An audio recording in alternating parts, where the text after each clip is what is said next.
Nes I cael addysg trwy gyfrwng y Gymraeg, felly o'n i wedi penderfynu yna oedd yr sioe fyny eisiau mynd lawr. Mae llawer fwy o gyfleoedd dwi'n meddwl trwy gyfrwng y Gymraeg. Mae Cymru yn fach ond mae Cymru Cymraeg yn llai.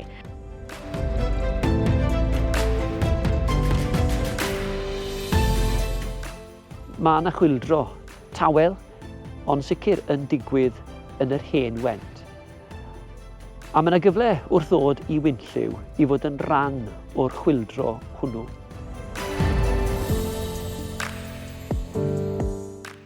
Mae yna ysgol fach agorodd yn 88 wedi datblygu yn ysgol fawr. Nid yn unig yn ysgol uwchradd, ond erbyn hyn yn ysgol Gymraeg, oherwydd mae gyda ni ysgol feithrin ac ysgol gynradd. A dyna beth yw twf, dyna beth yw cynnydd. A mae wedi bod yn fraint cael bod yn rhan o'r tyfiant yna.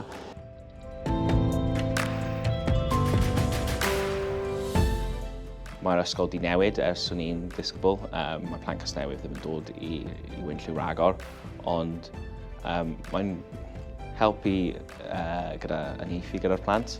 Mae hefyd yn efallai cyfle i chi i trosglwyddo'ch brofiadau rydych chi wedi cael mewn bywyd i pobl o'r ardal. Safydolais bod y Sir Torfaen gyda'r lleiaf y canran lleiaf o siaradwyr Cymraeg, ac felly o'n i'n meddwl os allai fynd mewn a dysgu y Gymraeg yn benodol, allai sicrhau bod fi'n gwneud fy swyddi yn cymryd cyfrifoldeb, a mae'n gallu sicrhau bod yr iaith yn tyfu yn yr ardal a rhoi cyfleoedd i blant yn y Gymraeg a trwy'r Gymraeg, a falle nad sydd gyda nhw tu fas i'r ysgol. A nid yn unig ysgol uwchradd sydd yma bellach, mae wedi tyfu i fod yn ysgol gyflawn gydol oes. Ysgol Gymraeg Gwynllyw yw i bellach yn hytrach na ysgol gyfun, oherwydd mae gyda ni ysgol feithrin, ysgol gynradd, mwyn cael y dilyniant yna. A mae hwnna yn profi y newid sydd wedi digwydd.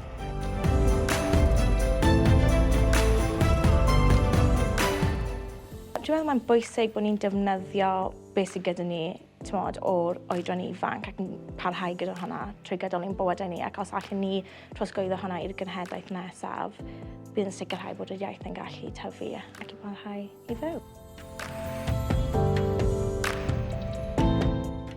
Mae'r Gymraeg hefyd yn galluogi ni i ddathlu ein diwylliant ni rhwng yr Eisteddfod a thafoel a pethau fel yna, allan ni mynd mas a chymdeithasu yn y Gymraeg hefyd. Felly dwi'n meddwl mae cynnal pethau fel yna yn sicrhau bod ni fel Cymru ifanc efallai yn gallu mynd a mwynhau'r iaith hefyd, nid jyst yn y swydd neu yn addysg.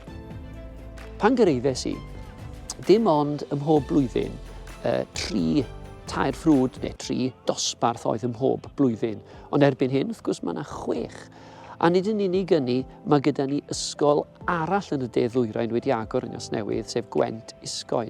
A llawer o'r disgyblion a fydde yn dod i Gwynllyw bellach yn mynd ati nhw, a diolch byth am hynny. A dyna beth yw'r newid. O'n i'n bendant eisiau swydd yn y De-ddwyrain, ac o'n i'n teimlo bod fi wedi bod i ffwrdd ym Mangor am dipyn yn y brifysgol, ac o'n i wedi joio mas draw ac eisiau dod nôl i'r De-ddwyrain. Dysgu drwy gyfrwng y Gymraeg yn fwy na bod mewn stafell ddosbarth, yn fwy na jyst pregethu, mae rhaid iddyn nhw gael y profiadau allgyrsiol yma hefyd, fel bod nhw'n sylweddoli beth yw gwerth yr hyn maen nhw'n cael yn yr stafell ddosbarth. Ond oedd gweld y disgyblion yn mwynhau drwy gyfrwng y Gymraeg, yn cael y profiadau mewn dysgu am eu diwylliant eu hunain. Achos yn y diwedd, cenedl heb iaith yw cenedl heb galon.